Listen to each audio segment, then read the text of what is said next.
बहुत सावधानी से कथा सुनिएगा और अपने चित्त में उतारिए। शिव महापुराण की कथा जिसके घर में चल रही है, जिसके टीवियों पर चल रही है, जिसके फेसबुक यूट्यूब पर चल रही है, जिसके मोबाइलों में चल रही है, घर में भले 5 मिनट शिव महापुराण की कथा चले, पर प्रतिदिन अपने मोबाइल को चालू कर 5 मिनट शिव पुराण चालू कर छोड़ दिया।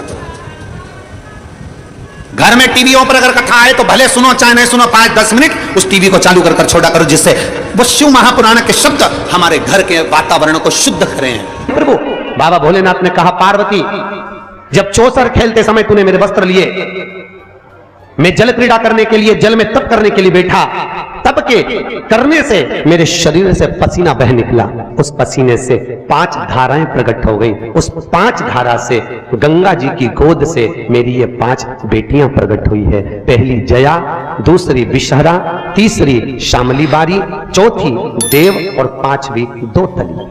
ये 5 कन्या शंकर जी की 5 बेटियां। उसी समय पर माता पार्वती ने गंगा जी के जल को हाथ में लेकर कहा, गंगा तू मेरी बहन है, मेरे गर्भ से तो संतान नहीं हुई, पर तूने मेरे बच्चों को पाला पोसा बड़ा किया, इसलिए तेरे घाट पर आने वाला व्यक्ति शंकर जी के साथ तेरा स्मरण करेगा और जो हर हर गंगे बोलेगा गंगा, उसको तेरे स्नान का पुण्य घर बैठे मिल जाएगा। हर हर गंगे बोलो जम के। केवल गंगा के साथ उसी दिन से हर हर शब्द जुड़ गया और जिंदगी हो गई आपकी बोलते बोलते। आपको अभी तक नहीं मालूम होगा कि हर हर गंगे क्यों बोलते, जीवन हो गया भैया। शिव महापुराण में एक एक संवाद है। चावल क्यों लगाना चाहिए, शिव जी को कंकु क्यों नहीं लगाया जाता, शंकर को कुंकू नहीं लगता, रोली नहीं लगती, क्योंकि भगवान शंकर जब एक बार बैठे थे तो एक भगत ने शिव जी का कुंकू अभिषेक कर दिया था। कुंकू अभिषेक करा, इतने में माता जगत जननी जगदम्बा उसी समय पर आ गई। पार्वती ने शंकर जी के ऊपर से रक्त की धार जब बहते हुए नीचे आई, भोलेनाथ जी के शरीर से रक्त बहता देखकर माता पार्वती को क्रोध आ गया। पार्वती ने उसी समय पर श्राप देना चाहा। शिव जी ने कहा, पार्वती उसने कुंकू अभिषेक करा है और तू श्राप दे रही है। पार्वती ने कहा, मैं जान नहीं पाई, पर भोलेनाथ आपसे वचन देती हूं कि आज के बाद आपके शरीर पर यह रक्त ना देखूं। इसलिए आज तक शंकर जी के शिवलिंग पर कभी कंकु नहीं चढ़ाया जाता, कुंकू नहीं चढ़ाता। शिव जी को चंदन चढ़ेगा, हल्दी चढ़ेगी, अष्टगंध चढ़ेगा, गुलाल चढ़ेगी, अबीर चढ़ेगा, पर कुंकू शंकर को कुंकू नहीं। जैसे अधिक मास के महीने में, अभी जो अधिक मास आ रहा है ना, आपके लिए तो लाभदायक है, समझ लो ये कथा। अधिक मास के महीने में जैसे पहले दिन का अधिक मास होता है, ऐसे 5वां दिन का जो अधिक मास होता है, पंचमी तिथि का, पंचमी तिथि का अधिक मास शास्त्र कहता है कि जिसके घर में संपदा की कमी हो, पैसा आ ही नहीं रहा हो, सब दूर उलझ गया हो, बहुत टेंशन चल रहा हो, 3 साल में एक बार अधिक मास आता है। अधिक मास की पंचमी तिथि के दिन गन्ने का रस, गन्ने का रस जानते हो, ईख का रस, गन्ने का रस तुलसी जी के क्यारे में हाथ में लेकर 7 बार अपना नाम और गोत्र बोलकर छोड़ दो। जिंदगी में 3 साल में तो करोड़पति बनकर बैठ जाओगे, कभी लक्ष्मी की कमी नहीं आ सकती। अगला अधिक मास आएगा तो तुम तैयारी में बैठे रहोगे कि फिर पंचमी तिथि आए, फिर मैं गन्ने का रस डाल। केवल अधिक मास में होता है, अधिक मास के सिवा नहीं कर सकते, केवल अधिक मास, अधिक मास के अंतर्गत कर। और आपको तो मौका मिल रहा है ज्येष्ठ का अधिक मास इस साल, बड़े प्रेम से आनंद में। और हम तो निमंत्रण दे रहे हैं आपको कि अधिक मास में मुंबई में महेश्वरी समाज द्वारा विष्णु महापुराण, विष्णु पुराण की कथा है और आप सब भी विष्णु महापुराण की कथा में पश्चिम मुंबई महेश्वरी भवन श्रवण करने पधार। विष्णु महापुराण अधिक मास का महीना भगवान शिव के स्मरण का माह, ठाकुर जी के भजन का महीना, भगवान नारायण के लाड लड़ाने का महीना, खूब प्रेम से भजना, जितना भजन कर सकते हो उतना,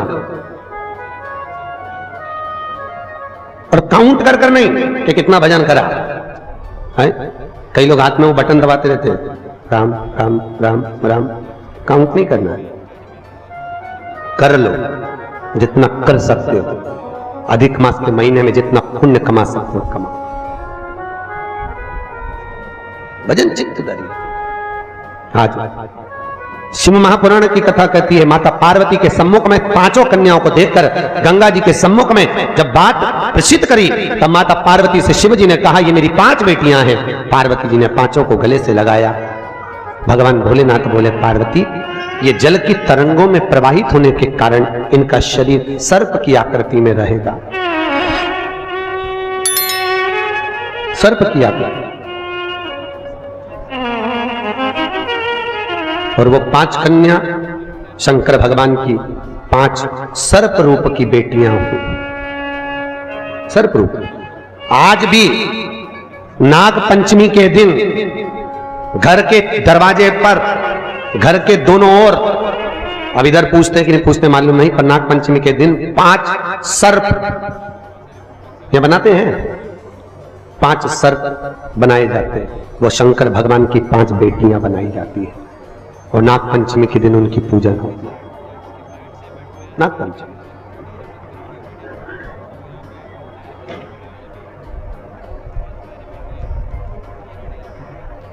भगवान शिव की आराधना का केंद्र बिंदु है। भगवान शिव का सुखमूल स्थापित करने वाली है।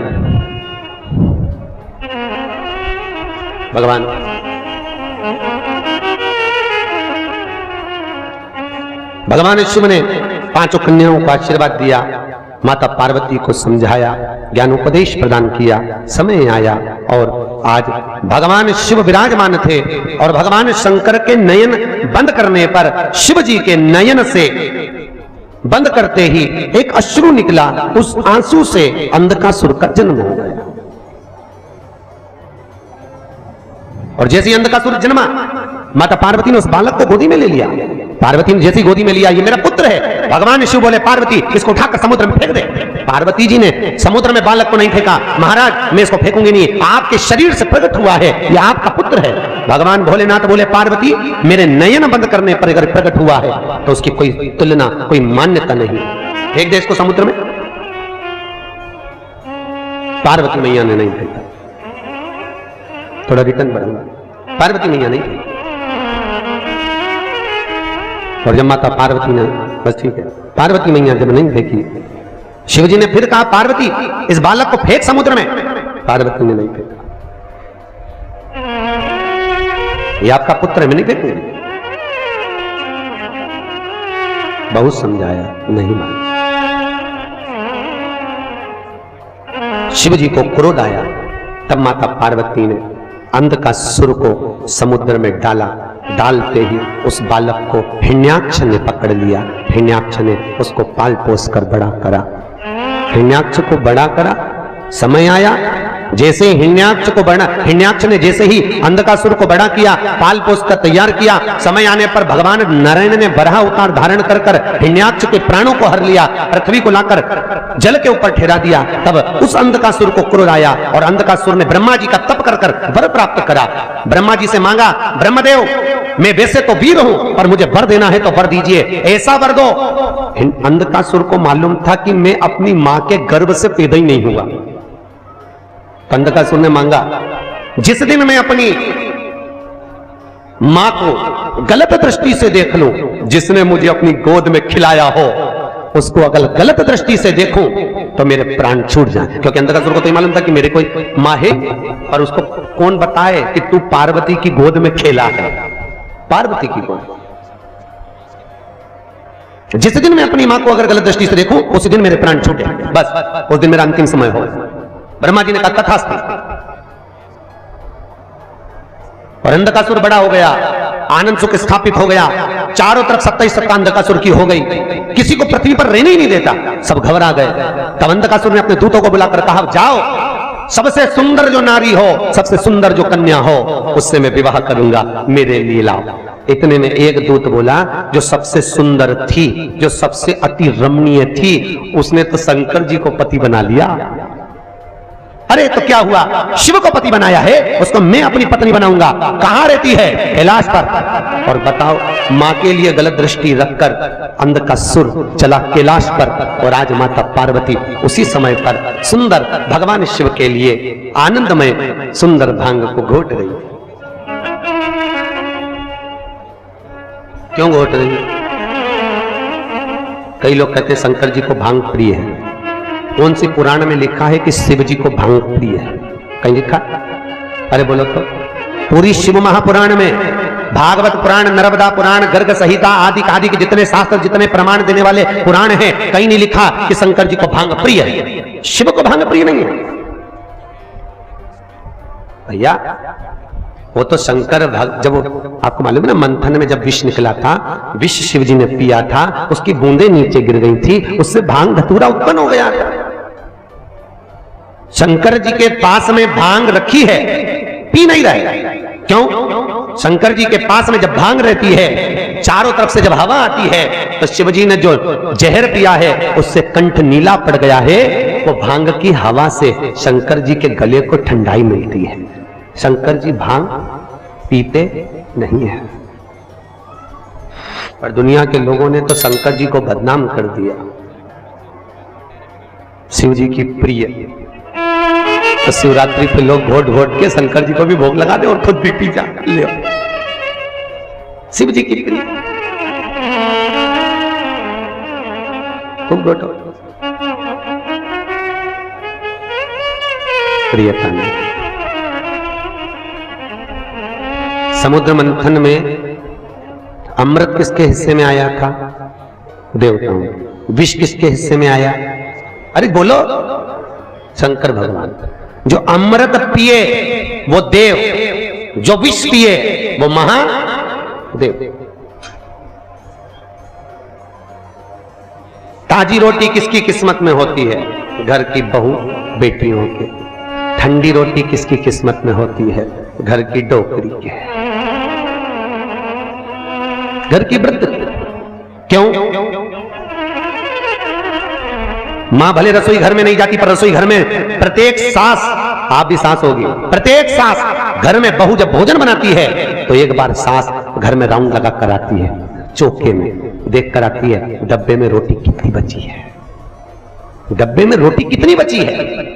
क्योंकि बहू अगर ज्यादा रोटी होगी तो उठाकर गाय को डाल देगी, तो जब सांस जीमने बैठती है तो कहती है बेटा मुझे वो ठंडी रोटी ला दे। क्यों? सांस को मालूम है ना बहू खाएगी, ना बेटा खाएगा, ना पति को खान दूंगी और ना कोई खाएगा, आखिरी में वो गाय के मुंह में चली जाएगी और इतनी रोटी वो फेंकेगी, दिल मेरा दुखेगा। तो घर की बूढ़ी माँ कहती है मुझे ठंडी अच्छी लगेगी, कड़ी के साथ, दाल के साथ मैं ठंडी रोटी खा लूंगी, ला दे दे। और बहू ने ठंडी रोटी लाके मम्मी को दे दी, माँ ने खा ली। उसी तरह क्या शंकर भगवान को अमृत प्रिय नहीं था? अरे बोलो तो, था ना प्रिय। अगर देवताओं को अमृत अच्छा लग रहा है तो भोलेनाथ जी को भी अमृत अच्छा लग रहा है, पर शंकर भगवान ने सोचा अगर मैं अमृत पीऊंगा तो विष कौन पिएगा? इसलिए एक काम करता हूं, तुम सब गर्म रोटी खाओ, मैं ठंडी खा लेता हूं। इसी को कहते हैं महादेव। और मेरे भारत की भूमि की जो वृद्ध माताएं हैं, भारत के भूमि की जो बूढ़ी बूढ़ी माँ है, ये भी महादेव से कम नहीं है, जो रोज घर में विष को धारण कर रही है, रोज घर में कुछ ना कुछ घूंट पी रही है।